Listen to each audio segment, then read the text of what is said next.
바람에 안 날아가시고 이렇게 건강한 모습으로 만나서 예배할 수 있게 되어서 감사드립니다. 이번에 이 지역이 플로렌스 허리케인이 그 영향권 안에 들어간다는 말을 여러분 듣고 어떤 대비를 하셨습니까? 아마 각자마다 이렇게 간단한 비상용품이나 비상식품들을 이렇게 준비해 놓으셨을 거예요. 저도 제 나름대로요, 물도 사다 놓고 컵라면도 사다 놓고 빵, 과자 이런 것들을 사다 놓았어요. 근데 허리케인이 오기도 전에 아이들이 다 먹어서 다시 사와야 하는 그런 이렇게 현실이 되었지만, 어찌 되었든지 간에 저도 나름대로 이렇게 준비를 해 놓았습니다. 감사하게 하나님이 이 지역을 이렇게 다스려 주셔서 허리케인의 영향권에서 빗나가게 해주셨어요. 물론 지금 이 타격을 받아서 여러 가지 어려움을 겪고 있는 이들을 위해서는 우리가 기도해야 되지만, 어쨌든 이 주일날 평상시처럼 여러분을 만나서 예배할 수 있게 해주신 하나님께 다시 한번 감사를 드립니다. 저는 오늘요, 날씨로 찾아오는 허리케인이 아니라 우리 삶에도 문제와 사건으로 허리케인이 찾아오거든요. 근데 왜 이런 허리케인이 찾아오는지, 또 허리케인이 찾아올 때 무엇을 우리가 대비하고 대처해야 하는지, 그것을 말씀을 통해서 교훈 받으려고 합니다. 지난주 우리가요, 북이스라엘의 여로보암 왕부터 마지막 호세아 왕까지 약 210년이 흐르는 동안요, 이들이 한결같이 우상 숭배의 본질의 죄에서 떠나지 않죠. 그러다가 BC 722년에 아수르에서 멸망당하는 내용을 저희가 나누었습니다. 북이스라엘은 없어졌어요. 회복 불가능이 되어서 완전히 소멸되었는데, 이제 남유다만 단독 왕국의 역사가 시작돼요. 오늘 여러분과 나누게 될 열왕기하 18장은요, 북이스라엘이 멸망하기 전 마지막 왕인 호세아가 3년째 집권하고 있을 때 유다는 히스기야 왕이 제13대 왕으로 오르는 그런 내용으로 이게 시작이 돼요. 그러니까 여러분, 북이스라엘의 호세아 왕가요, 남유다의 히스기야가 약 6년 동안 겹치는 동시대를 통치하고 있었습니다. 히스기야 왕은 여러분 다른 그 왕들의 이름에 비해서 많이 들으셨죠? 익숙하죠? 히스기야 왕은요, 열왕기하 18장, 19장, 20장 3장이나 걸쳐서 히스기야에 대해서 할애하고 있어요. 또 역대하도 나오고요, 이사야에서도 나와요. 그 히스기야가 굉장히 중요한 인물입니다. 솔로몬 이후에 분열 왕국 그 아래에서요, 가장 탁월하고 선한 왕이라는 성경의 평가를 받았어요. 다윗 이래로 굉장히 하나님 모시기 정직하게 행하는 왕이에요. 그런데 여러분, 이 히스기야의 아버지가 누군지 아세요? 예, 1절에 기록되어 있듯 히스기야는 아하스 왕의 아들이에요. 아하스 왕이 어떤 왕이었어요? 다윗의 길로 행하지 아니하고 이스라엘의 여러 왕들의 길로 행하였어요. 그리고 산당들 찾아다니면서 분향하잖아요. 또 명소들이 어디인가 알아보아서 바위나 나무를, 푸른 나무 아래 찾아가서 또 그곳에서 또 분향하죠. 그리고 아스루가 이렇게 쳐들어오려고 했을 때 하나님 이사야 선지자 보내잖아요. 내가 너와 함께 할 것이다. 임마누엘 약속해 줬어요. 두려워하지 말아라. 너 나 의지해라. 근데 아하스가 어떻게 합니까? 하나님의 말씀을 듣기보다 아스루를 신처럼 섬기잖아요. 그래서 번제단 치우고 아스루의 제단 그대로 만들어 놓잖아요. 그러니까 성전 기구들 다 재배치하고 결국은 어떻게 되냐? 성전 문을 다 폐쇄시켜 버렸어요. 이렇게 아하스 왕이요, 우상 숭배에 열을 올리는 왕이에요. 불신앙과 악행이 끊이지 않고 있었던 그런 왕이거든요. 그런데 신기하게도 이 아하스의 아들인 히스기야는 아버지의 영향을 받지 않았어요. 신기하죠? 여러분 3절 보세요. 다윗의 모든 행위와 같이 여호와 보시기에 정직하게 행하였습니다. 여러분, 어떻게 악한 아하스 왕 밑에서 선한 히스기야 같은 왕이 나올 수 있었던 것일까요? 궁극적으로는 하나님의 언약을 이어나가고자 하시는 그 하나님이 열심히 히스기야를 보호하시고 인도하신 거예요. 그런데 거기에서만 그냥 하나님의 뜻이지 하고 딱 다 덮어놓으면 안 되고요.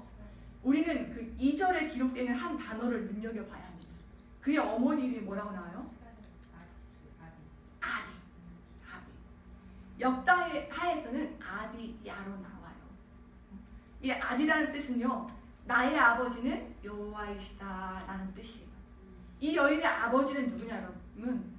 스가랴 제사장이에요. 근데 그냥 명함만 제사장의 그 직분을 갖고 있는 것이 아니라 여호와의 율법을 밝히야 하는 제사장이었어요.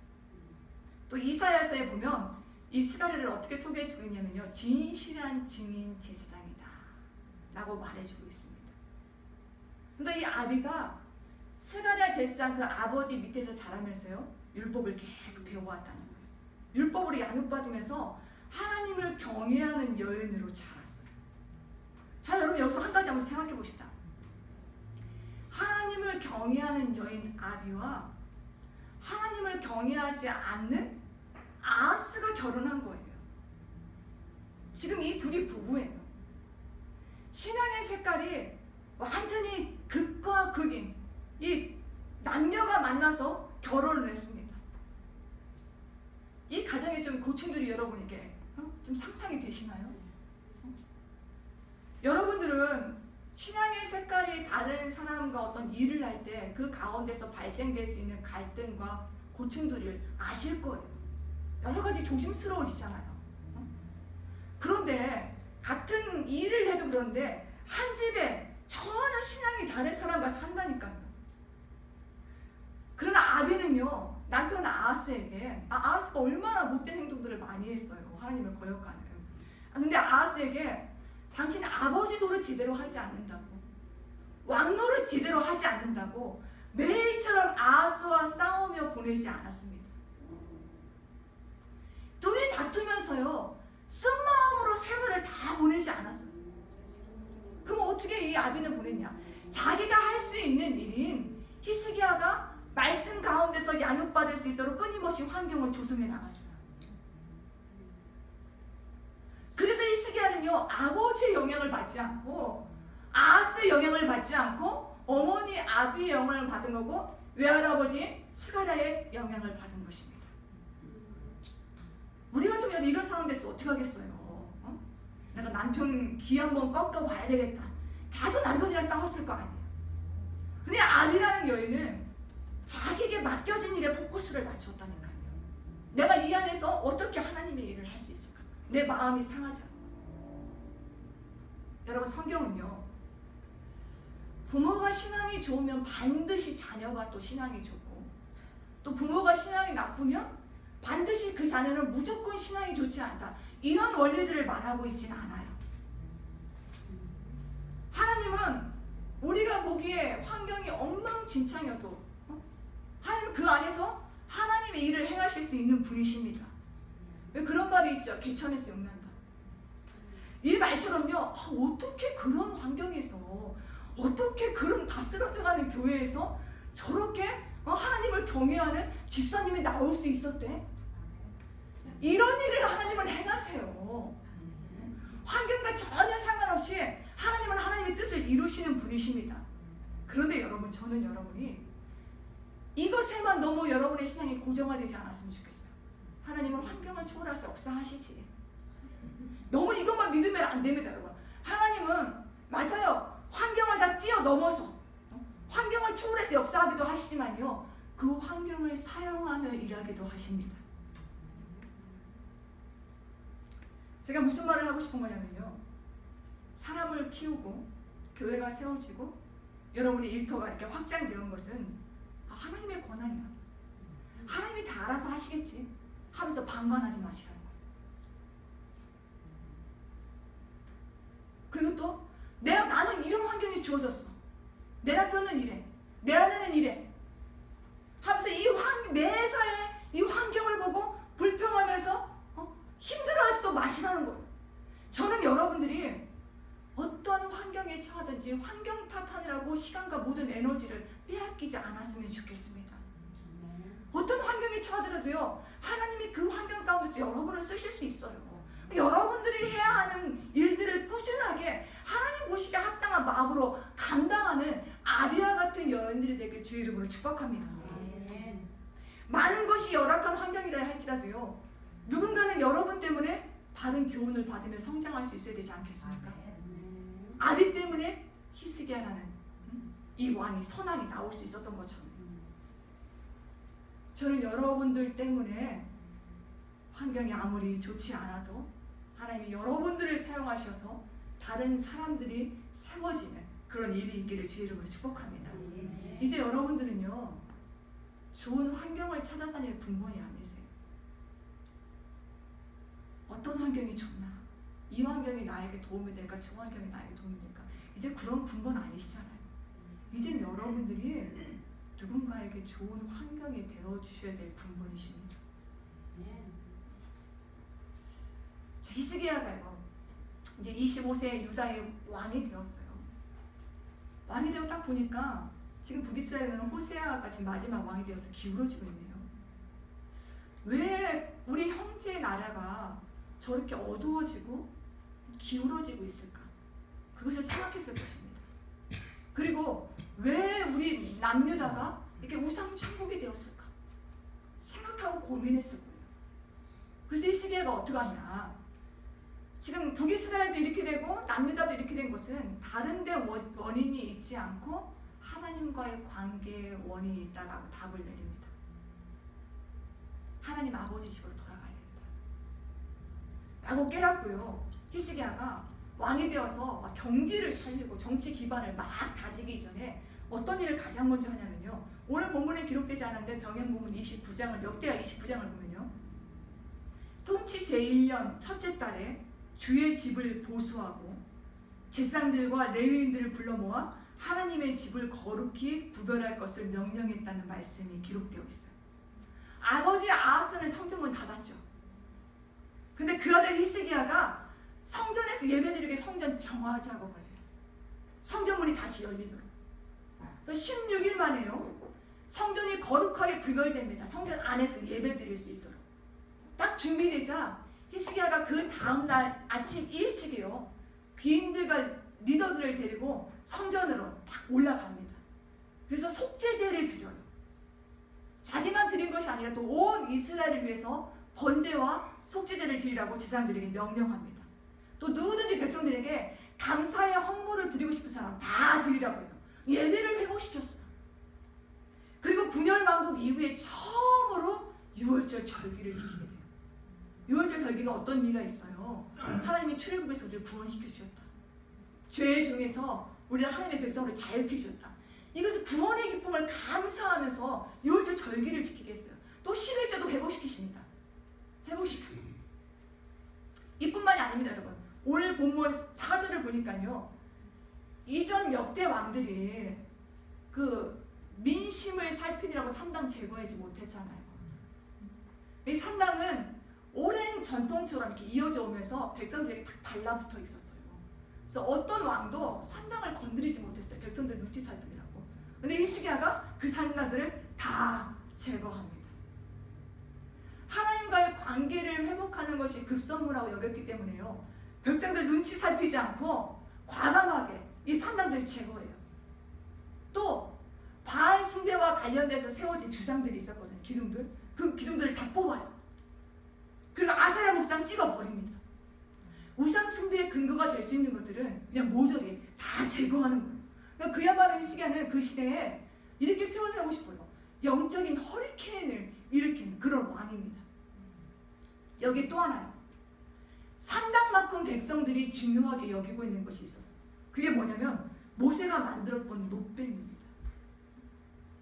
이것까지 히스기야가 놋뱀을 부수거든요. 근데 왜 모세가 놋뱀을 만들었는지 이 사건은 여러분 민수기 21장에 기록되어 있어요. 우리 금요일 예배에서는 이렇게 나누었는데 이런 연유에서 이제 만들게 되었어요. 이스라엘 백성들이 가나안에 들어가기 위해서는 에돔길로 거쳐서 가는 게 빠르거든요. 지름길이거든요. 근데 에돔 왕이 우리 땅 못 가 하고 딱 막는 거예요. 그러니까 이스라엘이 싸우지 않고 그냥 돌아갑니다. 돌아가요. 처음에는 괜찮은데 돌아가면 여러분 먼 길로 돌아가니까 어때요? 힘들잖아요. 그러자 백성들이요, 어찌하여 우리를 애굽에서 불러내어서 식물도 없고 물도 없는 이 광야에서 우리를 죽게 하려느냐고 모세를 향하여서 했지만 사실은 하나님을 향하여서 막 원망해요. 이들이 처음으로 광야 생활을 하면서 처음으로 이날을 원망한 것 아니에요. 40년 동안 껐덕하면 물이 없으면 원망하고 태풍 불면 원망하고 이거 마음에 안 들면 원망하고 계속 원망하면서 또 하나님이 내려주신 그 만나 이제 그 만나도 지겹다고 원망했거든요. 하나님이요 처음에는 광야 생활할 때 백성들이 원망하면 봐줬어요. 그냥 은혜를 베풀으셨는데 이제는 클 만큼 걷는데 그냥 여전히 옛사람의 방식대로 또 원망하거든요. 그 하나님이 맨매를 대십니다. 매를 대세요. 네. 불뱀을 보내세요. 그 불뱀이 막 이스라엘 백성들을 물고 그러니까 물린 사람들이 다 죽는 거예요. 그때 백성들이 모세를 향하여서 우리가 하나님과 당신에게 범죄하였습니다. 당신이 빨리 기도하여서 하나님께 이 불뱀을 다 치워달라고 다 몰아내달라고 기도해달라고 요청을 해요. 그 모세가 백성들이 요청을 듣고 기도하거든요. 그 하나님께서 모세에게 이렇게 말씀하세요. 너 노스로 뱀 만들어라. 뱀 만들어서 장대에 매달아라. 그럼 그것을 보는 자마다 뱀에 물린 자들이 그 장대에 매달린 노뱀을 보면 살게 되리라. 생명을 얻게 되리라고 말씀하세요. 그럼 모세가 그대로 노스로 뱀을 만들어요. 뱀을 만들어서 장대에 딱 매달아서 딱 걸쳐옵니다. 근데 정말 불뱀에 물린 자들이 죽어가다가도 그 장대에 매달린 노뱀을 보니까 살아나는 거예요. 생명을 얻는 거예요. 자 여러분, 하나님이 하고 말한 것 중에서 왜 노뱀 만든다고 하셨을까요? 다람쥐, 귀여운 다람쥐 만들어서 매달아놔라 라고 하지 않으시고 하얀 토끼 만들어서 매달아놔라 그렇게 아니면 어린 양을 만들어 모양을 만들어서 매달아놔라 이렇게 하지 않으시고 왜 노뱀이라고 하셨을까요? 여러분? 이 안에 계시적인 의미가 있어요. 뱀은 죄악을 상징합니다. 놋은 구약에서요 심판을 상징해요. 놋은 심판을 상징하고 뱀은 죄악을 상징해요. 이게 어떤 계시적인 의미가 있냐? 예수 그리스도께서 우리의 죄악으로 인해서 십자가에서 심판받으셨다는 거예요. 그러니까 그 예수님을 바라보면 나의 죄로 인해서 심판받으신 예수님을 바라보면 우리가 사망에서 생명을 얻게 된다는 것입니다. 그러니까 이스라엘 백성들에게 노뱀은요 용서를 베풀어 주시고 구원을 베풀어 주신 하나님의 은혜가 담겨있는 도구였어요. 유물이었어요. 노뱀을 볼 때마다 이스라엘 백성들은 우리가 어려워도 이제 원망하지 않고 믿음으로 하나님을 바라보며 하나님의 은총을 입게 되는구나. 이것을 기억하게 해주고 깨닫게 해주는 은혜의 도구였거든요. 근데 이스라엘 백성들은 하나님의 은혜로 얻게 된 노뱀을 우상화했어요. 그 은혜를 베푸시는 하나님께 감사하고 또 하나님을 바라봐야 되잖아요. 그게 아니라 노뱀만 은혜로 얻게 된 노뱀만 애지중지하는 거예요. 노뱀 자체는 능력이 없어요. 여러분 잘 들으십시오. 하나님은요 노뱀을 사용하셔서 치유하실 수 있는 분이세요. 그러나 노뱀이 없어도 치유하실 수 있으십니다. 지팡이를 가지고 반석을 쳐서 물을 나오게 하실 수도 있지만 지팡이가 없어도 물을 내실 수 있는 분이세요. 신약에서 바울의 손수건이 딱 얹었을 때 치유가 됐죠. 손수건이 없어도 치유의 역사는 나타날 수 있어요. 하나님은 없는 것을 있는 것까지 부르시는 분이시고 무에서 유를 창조하시는 분이잖아요. 그런데 종교성 있는 우리 인간들은 어떡하냐? 꼭 눈에 뭐가 있어야 돼요. 눈에 보이는. 이 눈에 보이는 수단과 도구를 통해서 하나님의 기적을 체험하려는 연약함이 우리 인간에게 있습니다. 한국의 어느 기도원에서요 물 먹고 윗병을 고침받았어요. 그래서 그게 소문이 났어요. 그랬더니만 이제 어떤 일이 벌어지냐면요 그 사람의 인생 가운데 하나님이 그 물을 주시어서 치료하게 해주신 그 은혜와 섭리를 생각하기보다는요 그냥 그 물이 우상화되어 버렸어요. 하나님을 예배하기 위해 기도하기 위해 기도원에 오는 것이 아니라 물 받기 위해 옵니다. 자기 미 고침받기 위해서 물병 몇 개씩 들고 오는 거예요. 막 끌고 오는 거예요. 선동치고 빼트려도 물병은 빠질 수 없다 하면서 그 기도원에 찾아가서 예배를 드립니다. 여러분 어떻게 생각하세요? 은혜를 주신 하나님은 안중에도 없고요, 본질은 없어지고 수단만 붙잡는 거예요. 은혜를 베풀어 주신 그 통로로 쓰임받는 도구가 된 사람들만 붙잡고, 또 은혜가 임하게 된 어떤 그 물건들만 붙잡고, 경험들만 붙잡는다는 거예요. 그것을 진리처럼 여기며 따르는 사람들이 오늘 본문 안에만 있는 것이 아니라 이 시대에도 많다는 것입니다. 노뱀을 숭배하는 유다 백성들처럼 오늘날도 그것을 주신 하나님은 바라보지 못하고 그것만 애지중지 그것만 남는 그런 분들이 많이 있다는 거예요. 히스기야가 어떻게 하는지 아세요, 여러분? 백성들이 그렇게 벌벌 떠는 노뱀을요 다 내려서 산산조각으로 부숩니다. 그리고 어떻게 명하냐? 느후수단이라고 부릅니다. 느후수단은 노조각이라는 뜻입니다. 그러니까 히스기야가 노뱀을 부순 것은 이런 의미이죠. 이것은 노조각일 뿐이다. 봐라, 이것은 노수로 만들어진 뱀일 뿐이다. 아무런 능력이 없다. 아무것도 아니다. 이것에 마음 뺏기지 말고 우리가 예배할 분은 오직 여호와 하나님 한 분이시다. 이런 강력한 선언이에요. 그래서 그 노뱀을 그냥 산산조각을 내버렸다니까요. 사랑하는 성도 여러분, 혹시 여러분도 하나님이 은혜로 주신 것들인데 주신 하나님은 바라보지 못하고 그것만 남겨둬서 그것에만 벌벌 떠는 그런 경우가 있다면 오늘 그것을 향하여 느우수다, 아무것도 아닌 것을 선포할 수 있기를 바랍니다. 우리 삶에요, 알게 모르게 느우수단의 개혁이 필요한 부분들이 굉장히 많을 거예요. 이번 한 주간 한번 찾아보십시오. 여러분의 마음 가운데, 가정 가운데, 일터 가운데. 히스기야가요, 백성들은 의지하고 좋아하나 하나님께서 싫어하시는 그 산당들, 또 모세의 노뱀들을 제거하면서 역대급 종교 계획을 일으켰거든요. 근데 히스기야가 이렇게 할 수 있었던 것은요, 5절 보세요. 이스라엘의 하나님 여호와를 의지하였기 때문입니다. 열왕기하 18장에서 가장 중요한 단어가 바로 이 의지예요. 의지 한번 동그라미 쳐보세요. 이 의지는 단단히 믿고 신뢰하였다는 뜻이거든요. 근데 다음번에도 나누지만 열왕기 18장에서 이 스토리를 이끌어가는 핵심적인 키 역할을 해요. 그러니까 오늘만 나오는 것이 아니라 다음 주에도 계속 반복돼서 나옵니다. 저는 여러분들이 히스기야가 하나님을 의지했다는 이 말을 가볍게 받지 않으셨으면 좋겠어요. 왜냐하면 어떻게 보면 여러분, 가난하고 힘없는 사람들이 하나님을 의지하기는 좀 쉬워요. 저 같은 사람이 하나님을 의지하기는 좀 쉽다고요. 그런데 좀 가진 것이 있고 웬만한 자리, 위치에 올라가 있는 사람들이 하나님을 의지하는 것은 쉽지 않다는 것입니다.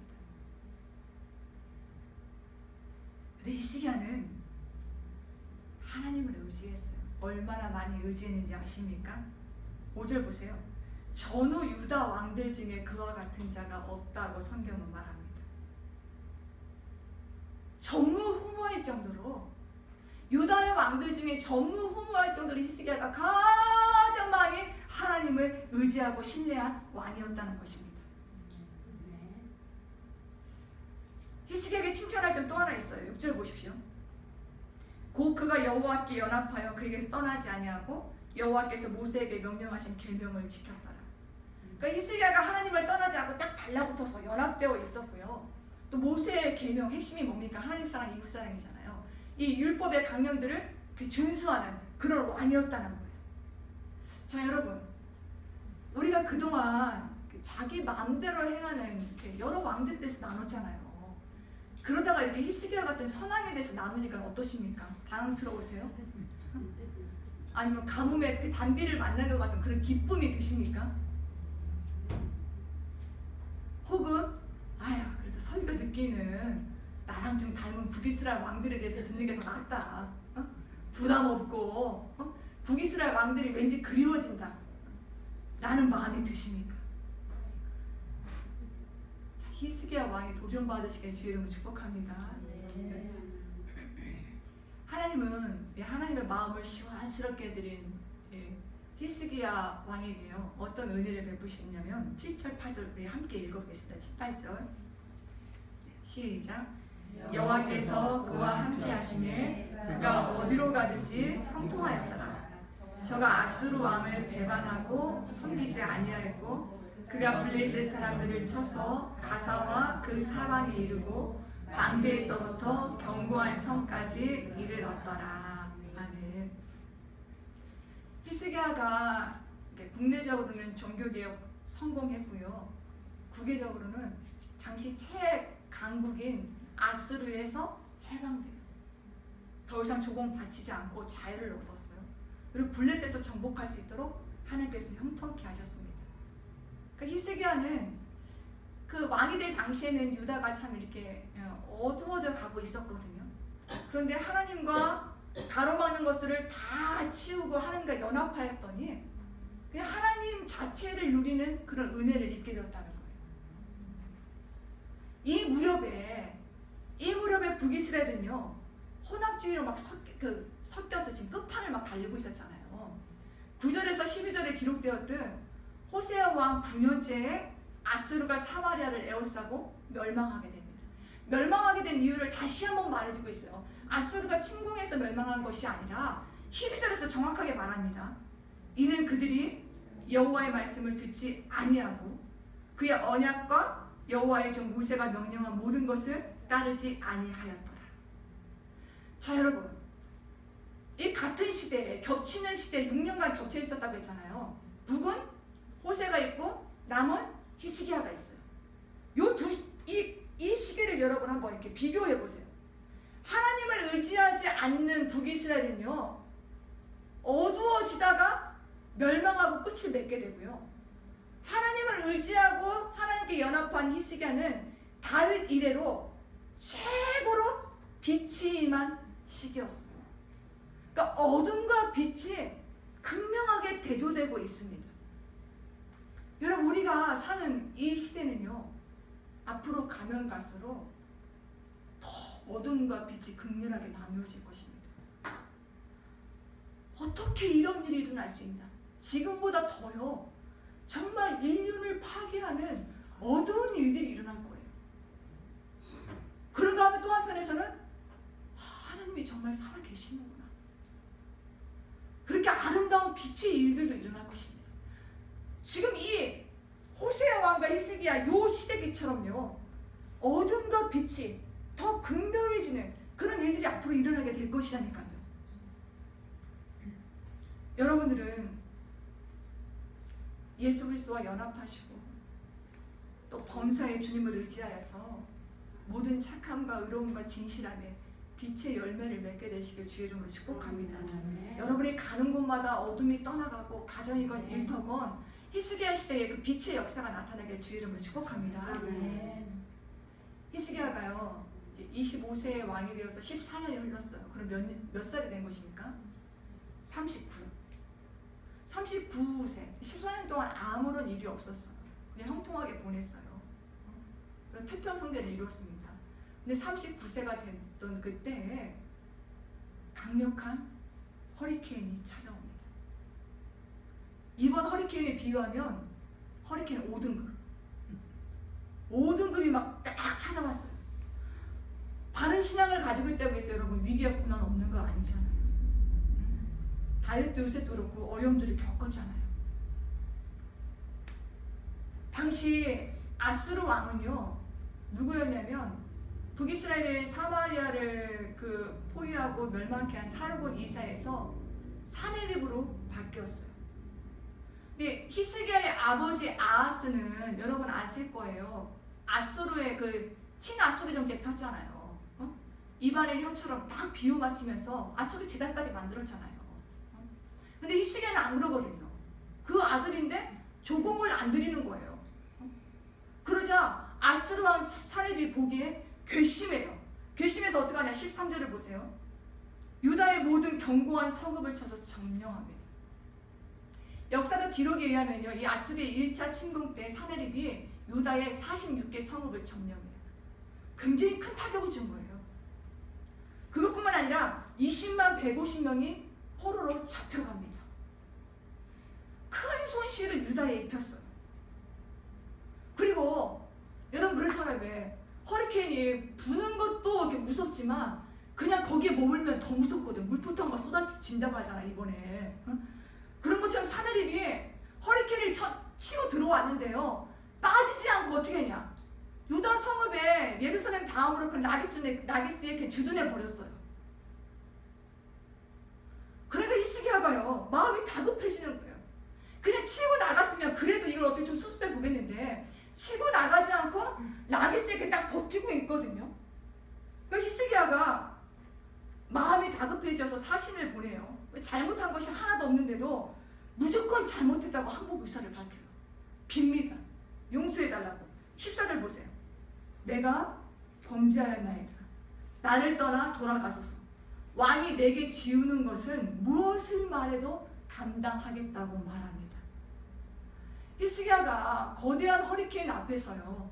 용기 잃어버리고 담대함 잃어버리고 그냥 다 잃어버리고 이전 왕들처럼 인간적인 방법으로 대응했어요.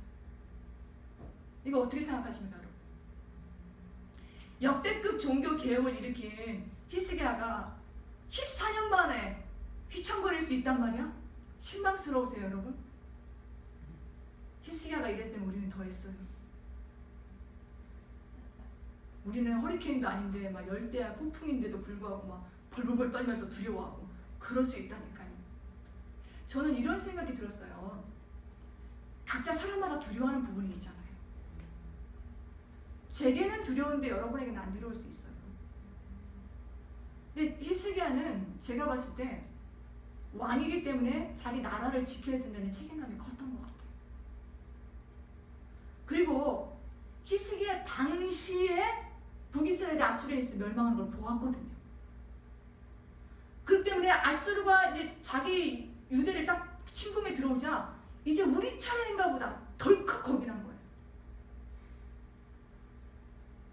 그래서 히스기야가 순간적으로 두려움이 딱 엄습해서 그것을 이기지 못하고 그냥 굴복하고 나간 것입니다. 어쨌든 히스기야가 인간적인 방법으로 대응한 거예요. 아수르의 사네립이 히스기야에게 무엇을 요구하냐면 여러분 은 300달란트 금 30달란트를 내게 합니다. 히스기야가 이 금액을 만들기 위해 나라의 국고를 다 이렇게 모으거든요. 다 모아서 줬어요. 그런데도 부족해요. 채워지지 않아요. 그러니까 16절에 기록되었듯 성전 문과 기둥에 자기가 입힌 금이거든요. 그걸 다 베낍니다. 여러분 이거 얼마나 이게 수치스러워요. 금을 애써서 입혀놨는데 그걸 다 이렇게 떼는 거예요 지금. 누구 주려고요? 아수르랑 사네립에게 주려고요. 이것뿐만이 아니에요. 사네립의 비문에 보잖아요. 히스기야 안에 여러 보석과 물소의 가죽과 뿔들, 목재들, 자수품들 엄청난 물자들을 바친 것이 기록되어 있어요. 그럼 이런 물자들을 받고 이제 아수르가 고맙다고 하면서 다시는 유다를 침공하지 않았냐? 아니에요 여러분. 요구한 것을 딱 받고요. 2년 후에 대군을 거느리고 이제 남유다를 멸절시키기 위해서 예루살렘을 직접 침공합니다. 이게 여러분 세상이라고요. 요구한 것대로 들어주면 물러가지 않는다고요. 더 큰 것을 가지고 온다니까요. 그러니까 타협하려고 생각하시면 안 된다는 거예요 여러분. 처음에 끊을 때 끊어야 되지 들어줬다가는 더 요구해와요. 안 꺾인다니까요. 근데 히스기야가 내가 인간적으로 반응했구나라는 걸 깨달아요. 다음 주에 나누게 돼요. 내가 하나님 의지하지 않았구나. 그래서 지금 다 뺏겼구나. 나라의 국고도 뺏기고 성전의 이 모든 것들도 다 내가 하나님 앞에 죄를 졌구나. 이걸 깨닫게 돼요. 그래서 아수르에 비하면 이 상황이 절대적으로 열세한데도 불구하고 굴복하지 않습니다. 믿음으로 나아가요. 이것에 대한 내용은 기대하시라 다음 주, 그 다음 주에 이어지게 될 것입니다. 자 여러분, 왜 하나님은 히스기야가 멋지게 종교 계획을 한 것만 좀 기록해 주시지, 인간적인 방법으로 해결하려고 노력한 것까지 성경에 기록되게 하셨을까요? 다윗 이래로 참으로 하나님을 마음을 시원스럽게 해드리는 정직한 왕이잖아요. 산당 제거하고 모세의 노뱀 제거하고 이런 왕이 어디 있습니까? 바알과 아세라상 다 제거하고 기특하잖아요. 근데 하나님은 왜 아수르라는 허리케인의 바람을 막아주지 않으셨냐고요. 그 앞에서 두려워하고 벌벌벌 떨고 당황해서 인간적으로 해결하도록 그 모습을 왜 하나님은 바라보기만 하셨던 것일까요? 이것을 나누면서 오늘 말씀을 마치도록 하겠습니다. 18장에서 가장 중요한 단어가 뭐라고 했죠, 여러분? 의지입니다. 의지. 히스기야가요, 아수르 앞에 굴복한 사건은 우리에게 무엇을 말해주는 것이냐면요, 히스기야가 태어나면서부터 태생부터 하나님을 의지하도록 만들어진 사람은 아니었다는 거예요. 히스기야는 우리랑 달라서 DNA에 의지라고 써 있어서 어떠한 일을 만나도 그냥 오토매틱으로 자동으로 하나님을 의지하게 되었냐, 그런 사람이 아니었다는 거예요. 히스기야 우리랑 똑같이 허리케인 앞에서 두려움을 느끼고 떨고 인간적으로 반응하는 우리와 똑같은 사람이었다는 거예요. 그런데 이런 그가 역대급 종교 개혁을 할 수 있었던 것은 히스기야를 하나님이 붙들어 주셨고 하나님께서 은혜를 베풀어 주셨기 때문에 가능했던 것이지, 히스기야라는 사람이 담대하거나 그의 전술이 뛰어나서 그 일을 할 수 있었던 것은 아니라는 것입니다. 히스기야가요, 아수르의 1차 침공 때 처참하게 굴복하잖아요. 아픔 겪어요. 상처받습니다. 수치 경험해요. 그리고 나서 히스기야가 어떻게 되냐, 하나님을 더 의지하게 됩니다. 이 사건을 겪으면서요, 하나님을 더 의지하게 되고 최종적으로 성경에 어떤 평가를 받았냐, 전무후무하게 하나님을 의지하는 자라는 평가를 받게 되었어요.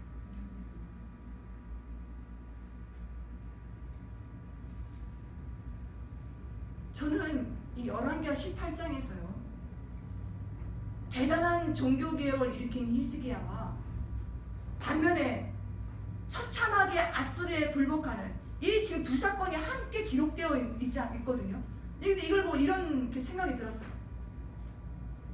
많은 그리스도인들은요, 나를 향하신 하나님의 목적을 생각하기보다는 내가 하나님을 위해서 어떤 일을 해야 하나, 그 목적에 더 관심을 갖습니다. 그래서 목적을 위해 치열하게 살다가 현실적으로 허리케인이 딱 불면 한 방에 무너져요. 자, 들어보세요. 오늘 본문에서 히스기야는요, 종교개혁이라는 목적으로 하나님을 기쁘게 해드리고 싶었어요. 그래서 치열하게 영적 전투했습니다. 앞뒤 가리지 않고 정말 치열하게 영적 전투에서 승리했어요. 네, 하나님 기뻐하셨을 것입니다. 그러나 히스기야는 영적 전투에서는 승리했는데요, 현실의 눈앞에 찾아온 아수르와의 전투에서는 패배했어요. 이렇게 또 돌려서 말해볼게요. 히스기야는 영적 전투를 하며 종교개혁을 일으키는 데는 하나님을 의지했어요. 근데 자신의 눈앞에 펼쳐진 현실적인 일에서는 하나님을 의지하지 못했습니다.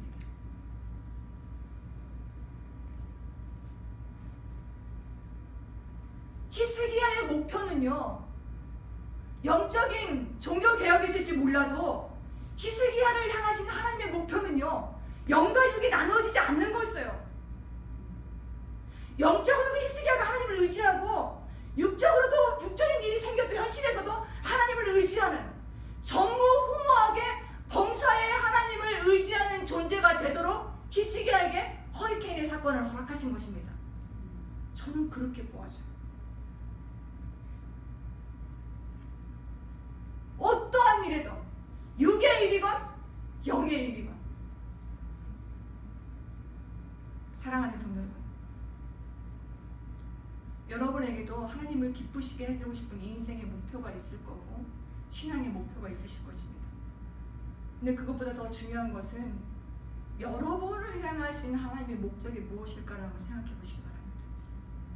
히스기야를 향하신 하나님의 목적은 영육간에 하나님을 의지하게 만드는 자였어요. 전무후무하게.